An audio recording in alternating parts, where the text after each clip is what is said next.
ये कहानी दो दोस्तों की है जिनकी आपस में बहुत गहरी दोस्ती है।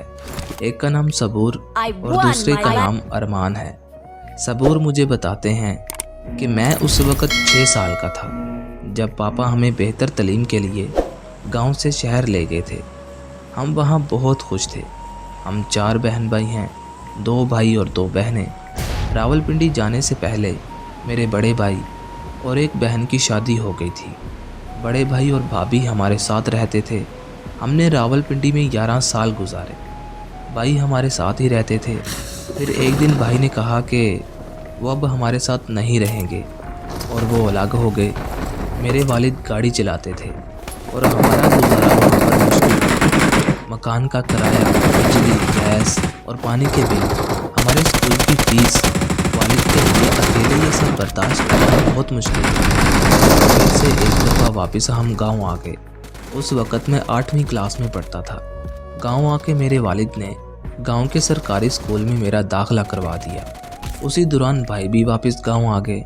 गांव आके कुछ अरसे बाद ही मेरे वालिद को फालिज का अटैक हुआ और वो बीमार हो गए। इसी दौरान उनका इंतकाल हो गया। उस वक़्त मेरे मैट्रिक के पेपर स्टार्ट होने वाले थे। 2 माह बाद अचानक मेरी वालदा की तबीयत ख़राब हो गई और उन्हें हॉस्पिटल लेकर गए। रात के 11 बज रहे थे जब मुझे मेरे भाई की कॉल आई कि वालदा का इंतकाल हो गया है। वालदा के इंतकाल के बाद मेरे लिए सब कुछ ख़त्म हो गया था। मैं सबसे छोटा होने के साथ साथ वालदैन का लाडला बेटा था। मेरे वालदैन मुझसे बहुत प्यार करते थे। मैं और मेरी बड़ी बहन अकेले रह गए थे और मेरी बहन की भी शादी हो गई। अब मैं बिल्कुल अकेला रह गया था। मेरी बहन मेरी खाला की बहू बनी और फिर खाला मुझे भी अपने साथ ले गई। मैंने मैट्रिक पास कर ली तो फिर खाला ने मुझे कॉलेज में एडमिशन दिलवा दिया। हमारे गांव में कोई कॉलेज नहीं था तो मुझे रोज़ाना रावलपिंडी जाना पड़ता था। पहले तो 7 माह अच्छे से गुजर गए। कॉलेज बहुत दूर होने की वजह से मुझे कभी फुफ्फो कभी चाचू के घर रहना पड़ता।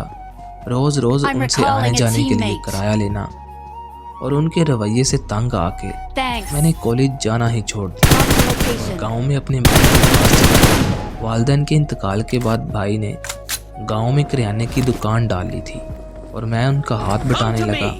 इसी दौरान मेरी मुलाकात अरमान से हुई जो आज भी मेरे साथ है। अरमान मेरे वालिद के कज़न का था और उसके वालिद और मेरे भाई एक दूसरे से नाराज़ थे। अरमान दुकान में आता, चीज़ें चला जाता। इसी तरह उसके आने से हम दोनों में दोस्ती हो गई और हम एक दूसरे के दोस्त बन गए। जब मेरे भाई दुकान पर ना होते तो वो पूरा दिन मेरे पास का पता चल गया और उन्होंने हमें मना नहीं किया। अरमान के वालिद को जब पता चला तो उन्होंने उसे हमारे घर आने से मना किया, लेकिन वो फिर भी आ जाता था। एक दिन हम उसके दादू को बताया कि उसके वालिद आ गए तो उन्होंने हम दोनों को बुलाया। मैं समझा वो मुझे डांटेंगे, लेकिन उन्होंने कुछ नहीं कहा। उन्होंने कहा कि तुम भी मेरे बेटे की तरह हो, अपना ही घर है, यहाँ बैठा करो, बातें किया करो। हमने बहुत कोशिश की कि बड़ों को भी राज़ी किया जाए तो उन्होंने कहा कि तुम दोनों की दोस्ती है, यही काफ़ी है। ये ना हो कि तुम लोग भी एक दूसरे से दूर हो जाओ। वक़्त गुज़रता गया, हमारी दोस्ती